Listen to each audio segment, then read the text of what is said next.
সকলে বড় জোরে স্যারকে সম্বোধন।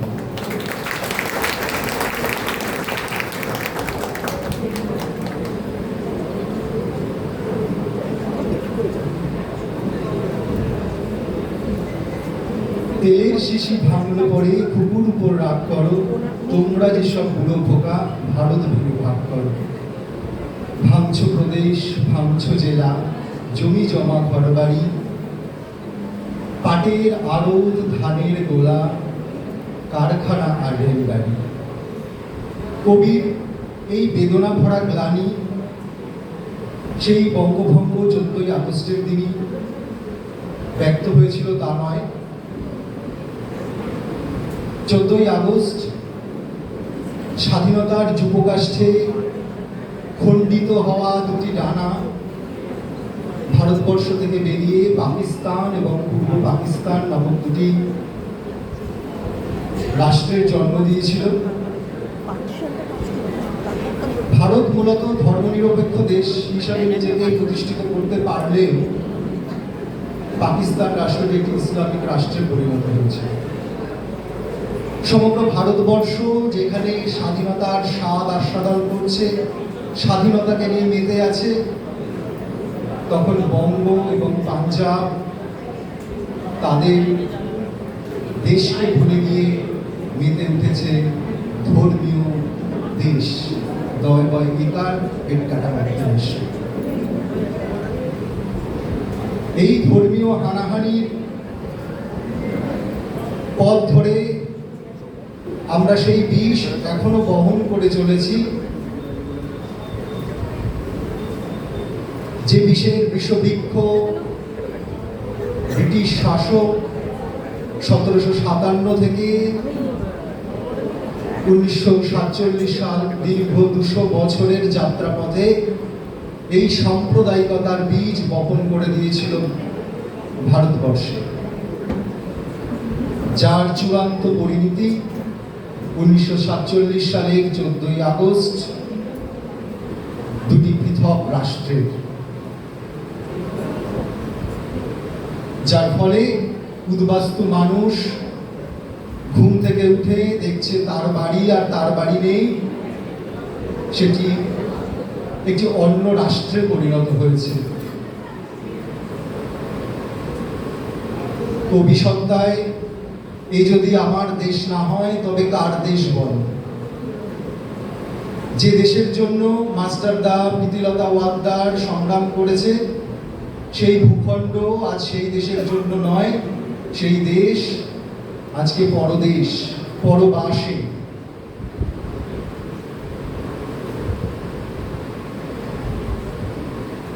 '40 সালে মুসলিম লীগ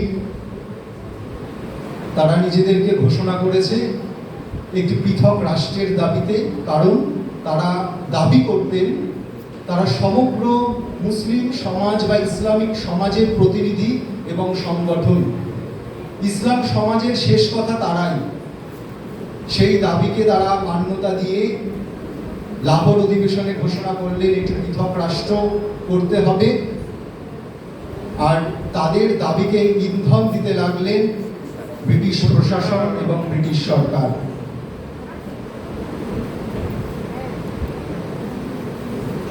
ব্রিটিশ সরকারের এই সুচারু সাম্প্রদায়িক নীতি, যার ফলস্বরূপ আমরা দেখলাম মুসলিম লীগের আধিপত্য,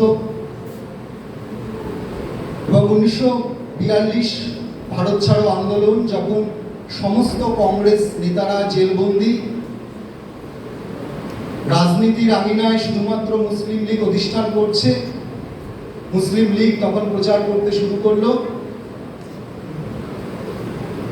এবার আমাদের পাকিস্তান দিতে হবে, এবং দিকে দিকে সাম্প্রদায়িক দাঙ্গা শুরু হতে লাগলো। প্রাদেশিক যে ভোট হলো সারা ভারতবর্ষ জুড়ে, শুধুমাত্র পাঞ্জাব এবং বঙ্গদেশে মুসলিম লীগ ক্ষমতায় আসলেও সারা ভারতবর্ষব্যাপী কংগ্রেস জয়ী হয়েছিল, এই আতঙ্ক যেন মুসলিম লীগকে আরো বেশি করে গ্রাস করলো। তারা ভাবলো আমরা হয়তো আর কোনো সমর্থন পাবো না মুসলিম রাষ্ট্র গঠনের জন্য। তারা সরাসরি 1946 সালে ডিরেক্ট অ্যাকশন, যেটা আমরা সকলেই পরিচিত, কলকাতার সেই ভয়াবহ দাঙ্গা যা আগুনের মতো সমস্ত দেশ ছড়িয়ে গেল। ব্রিটিশ প্রশাসন দেখলেন এবং বুঝলেন যে এই দাঙ্গা থামানোর একমাত্র উপায় দেশভাগ। যারা এতদিন চেয়ে এসেছিল তাদের সেই ইচ্ছেকে পূরণ করল ব্রিটিশ প্রশাসন। ব্রিটিশ সরকার লর্ড মাউন্টব্যাটেনকে পাঠালেন ভারতবর্ষে, যে এবার ক্ষমতার হস্তান্তর করতে হবে। 23শে জুন মাউন্টব্যাটেন পরিকল্পনা করলেন এই পাকিস্তান প্রস্তাবে, এবং 1947 সালে 22শে জুন তিনি দুটি পৃথক কমিশন গঠন করলেন, সীমান্ত কমিশন। যে সীমান্ত কমিশনের প্রধান করলেন র্যাডক্লিফকে।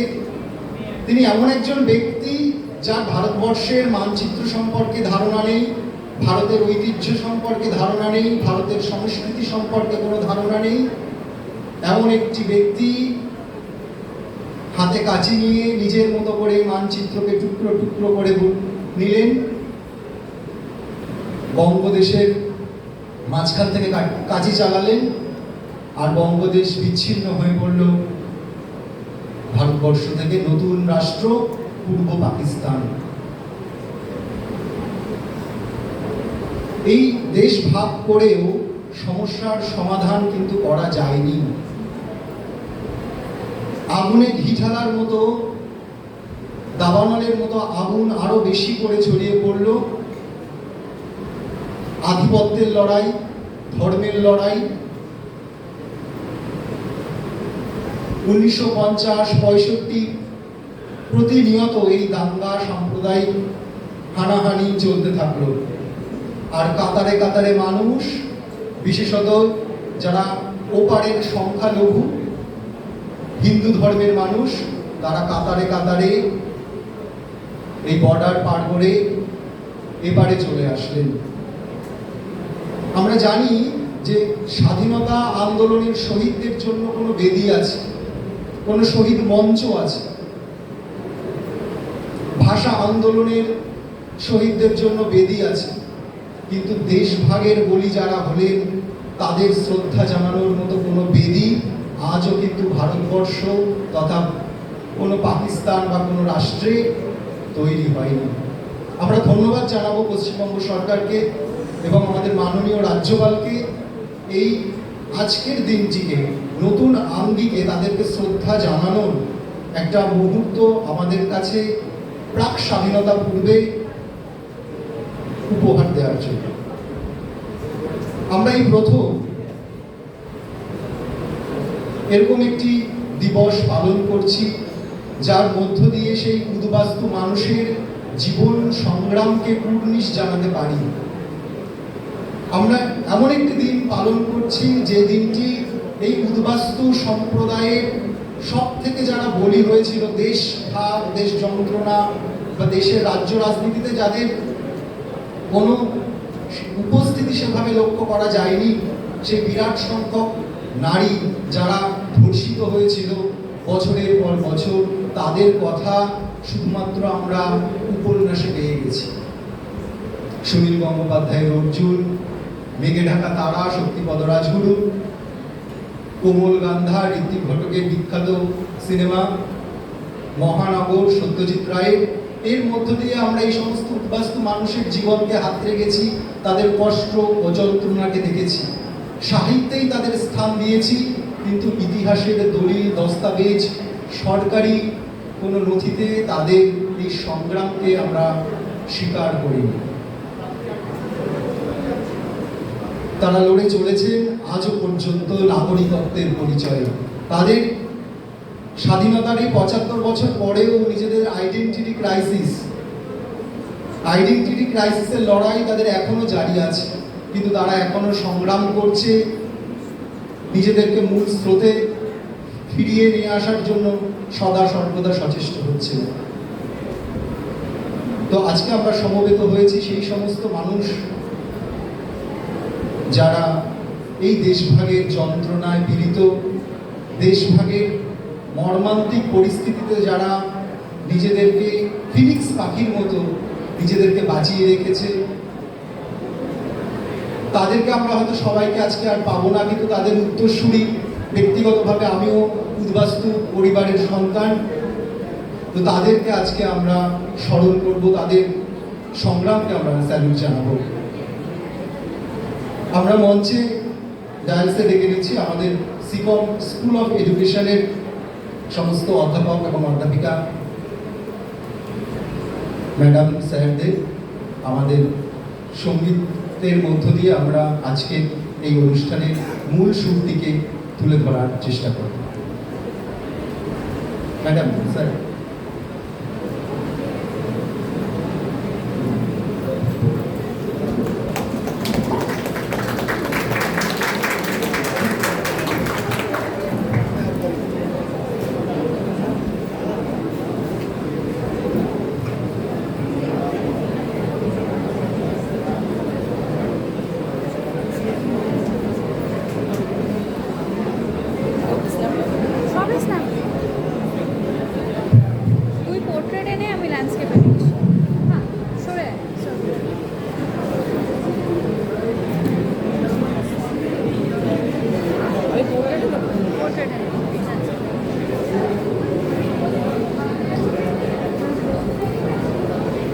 আজকের এই স্মরণ অনুষ্ঠানের সূচনায় আমরা শ্রদ্ধার সঙ্গে স্মরণ করব আমাদের মাতৃভূমিকে।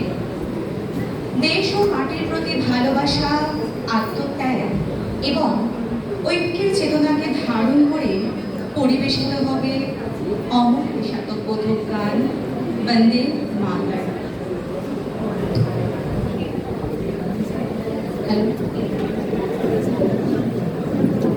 সকলে একটু উঠে দাঁড়াবেন।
এই দিনটি আমাদের ইতিহাসের এক গুরুত্বপূর্ণ অধ্যায়ের কথা স্মরণ করিয়ে দেয়। 1947 সালে ভারতের পরে বাংলা আবার বিভক্ত হয়ে পশ্চিমবঙ্গ ভারতের এবং পূর্ববঙ্গ পাকিস্তানের অংশ হয়। স্বাধীনতার আনন্দের পাশাপাশি অসংখ্য মানুষকে ঘর, জমি, সম্পদ ও পরিচিত পরিবেশ ছেড়ে উদ্বাস্তু হয়ে পশ্চিমবঙ্গে আসতে হয়। তাদের সেই যন্ত্রণা, সাহস ও নতুন করে জীবন গড়ার সংগ্রাম আজ আমরা গানের মাধ্যমে স্মরণ করছি।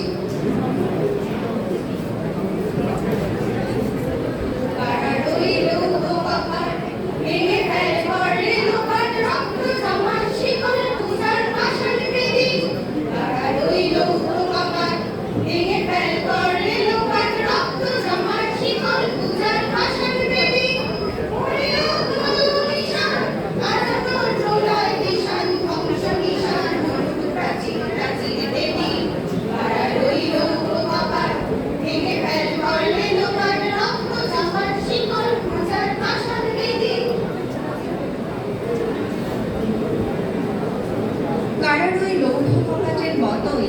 দেশভাগ যেন মানুষের সামনে এক কঠিন বিভাজনের প্রাচীর তুলে দিয়েছিল, যার ফলে বহু পরিবার ছিন্ন ভিন্ন হয়ে পড়ে। কেউ ট্রেনে, কেউ নৌকায়, কেউ বা পায়ে হেঁটে সীমান্ত অতিক্রম করে। নতুন দেশে এসে তারা শূন্য থেকে জীবন শুরু করে, কিন্তু তারা ভেঙে পড়েননি। নিজেদের শ্রম, আত্মবিশ্বাসে গড়ে তুলেছেন নতুন বসতি, প্রতিষ্ঠান এবং নতুন জীবন। এই কঠিন সময়ে মানুষের যে অদম্য সাহস ও এগিয়ে চলার মানসিকতা আমরা দেখি, তার সঙ্গে গভীরভাবে সম্পত্তি রেখে বলতে পারি,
এই গান যেন সমস্ত প্রতিকূলতার মধ্যেও সামনে এগিয়ে চলার আহ্বান।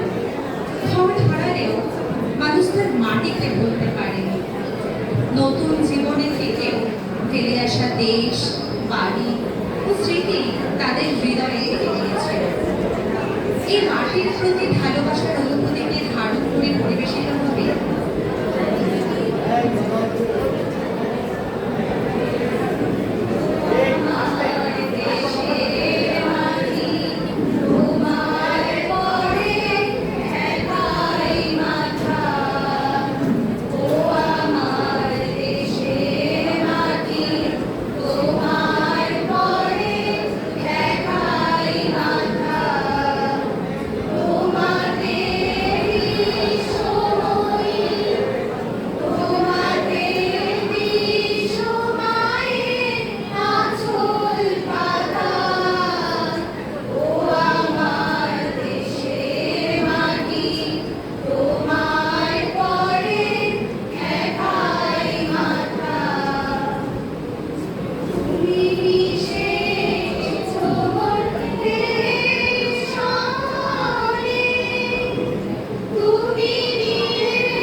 আমাদের শেখায় রাজনৈতিক বিভাজন মানুষের ঘর কেড়ে দিতে পারে, কিন্তু মানুষের স্মৃতি, সংস্কৃতি ও মানবিক সম্পর্ককে মুছে ফেলতে পারে না।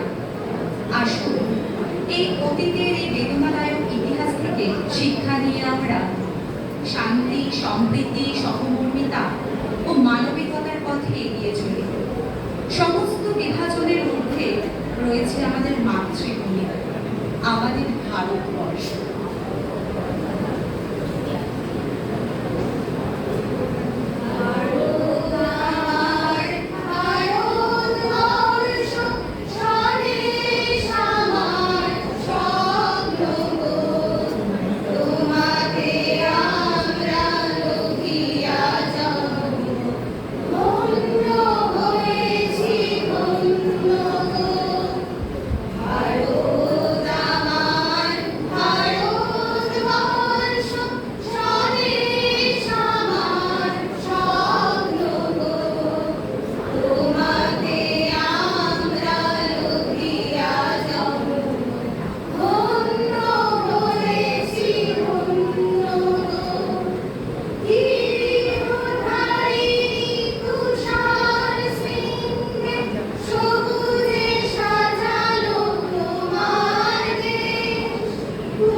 অনুষ্ঠানের শেষ মুহূর্তে এসে উপস্থিত হয়েছি।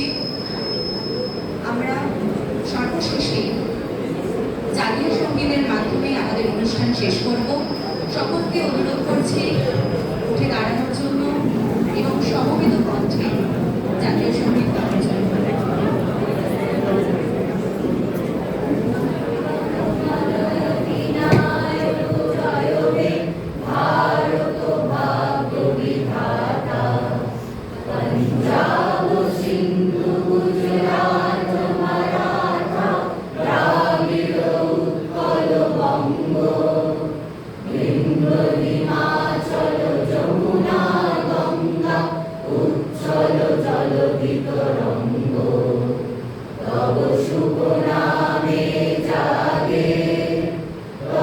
শুভ আশিস মাগে গাহে তব জয় গাথা জনগণ মঙ্গলদায়ক জয় হে ভারত ভাগ্য বিধাতা।